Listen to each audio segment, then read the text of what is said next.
Hey guys, what's going on? This is Travis P11. I'd like to welcome you back to the channel.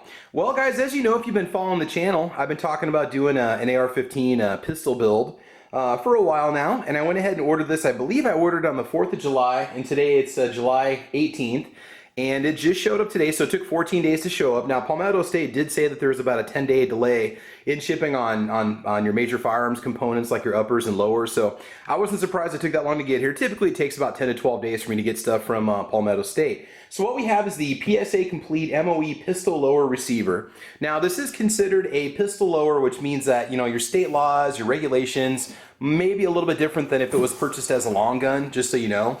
And we'll kind of talk about what we have here in the box. Always get that cool Palmetto State Armory sticker. Love that. Let's see, U.S. Concealed Carry Association discount or sign-up information.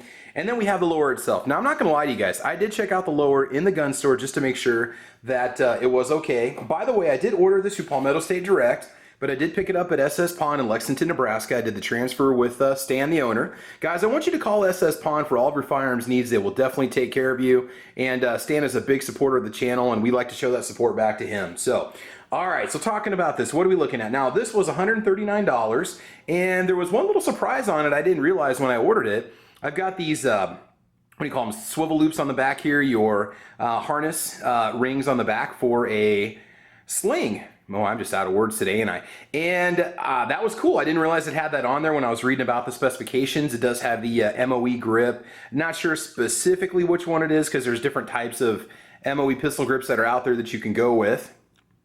Let's see here. What else we need to know? It does have a standard carbine buffer and spring. The tube, I don't know if these are a little bit larger so that you can't put a regular AR-15 stock on them. I'm not sure. They are a slight different design from what you're used to seeing. There are no notches on it, obviously. For right now, I'm just going to leave it as is. I'm not going to mess around with it. I'm not going to, might put a foam pad on it, and I would like to get a CAC Shockwave blade down the road at some point.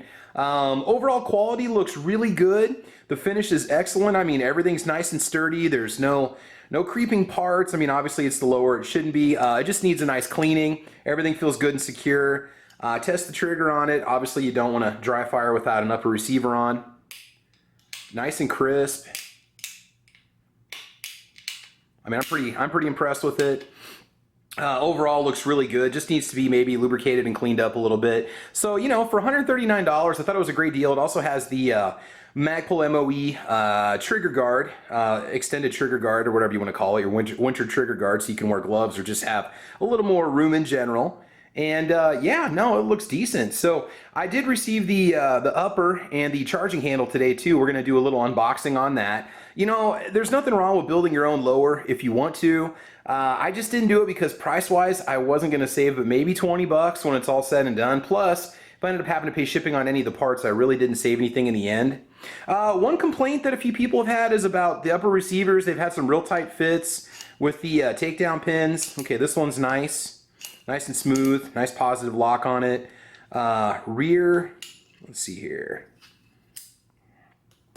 Yeah, it's a little bit tighter, but not bad. Not bad. Again, get a little lubricant on there and that'll definitely straighten things up a little bit. Very similar in build and construction to the AR-15 build I did about a month ago when I purchased the mid-length gas 16-inch AR-15 upper and lower and so on. So yeah, I mean, I'm pretty impressed. Palmetto State's been very consistent. This is not a blemish model. And it was kind of interesting because the blemish models were 10 bucks more for some reason. Don't know why, but then the regulars, maybe they were just doing, maybe they had some extra blems sitting around. I don't know exactly, but it was odd because usually the blemish models are a little bit cheaper. But yeah, I mean, overall components, really no surprises. If you're anybody that's ever had any experience with an AR-15, then you already know what to expect when you look at the components and the parts. Yeah, I'm pretty impressed with how it came out in the end here. So again, a lot of possibilities. It is caliber multi. It is registered as a pistol. So if I wanted to, it says it is 9mm compatible. Also, I don't know if there's a certain type of designer component it has to have, but it can fire 9 if you have the appropriate upper and magazines and adapter and all that fun stuff. So again, looks great, looks awesome. Just a little bit of information for it real quick. Technical info. It is 7075 T6 aluminum, okay, forged. Standard mil-spec trigger, Magpup MOE grip, yeah, Magpup MOE trigger guard, standard carbine buffer, unnotched hammer compatible with 9mm use, multi-caliber. So there you go, guys. I think that's about it. Oh, and it's just an anodized finish, nothing real crazy. It'll look nice when I clean it up though. Hit it with some CLP and get it going. Let's see, we do have some S forge markings in there and a number 6. I'm not sure if that's the company that actually forges the trigger. I really don't know exactly if PSA makes their own components or if they just take, say, you know, finished lowers and they just etch their own logo in them and assemble them and so on. But, you know, overall they've been very consistent and I've been really happy with what I purchased so far. So there you go, guys. All right, so that covers the MOE lower, pistol lower from Palmetto State Armory. I've got a 10.5-inch Radical Firearms upper coming with, I believe, an M-lock rail on it, if I'm not mistaken. That's another one that was kind of an interesting purchase, and I'll talk about that later. But again, we'll be bringing you the bolt carrier group unboxing and the charging handle just to show you what an absolute bargain basement Anderson BCG looks like in an upcoming video. So there you go, guys. Hey, please like or subscribe. As you know, you can check me out on Facebook, Twitter, Instagram. I'm also over on gunchannels.com. If you have not done so, you need to get to gunchannels.com. You need to sign up quick and get yourself an account so you can get going. Awesome community, great people to hang out with. Always somebody to talk to because they got a 24/7 gun chat. Otherwise, guys, I think that's about it. Oh, Patreon. Yes, you can support my channel over on patreon.com. It's patreon.com/TravisP11. And I think that's about it. So guys, I want you to have fun. I want you to be safe. And as you know, we will talk to you soon. All right, take care and have a great week. Bye-bye.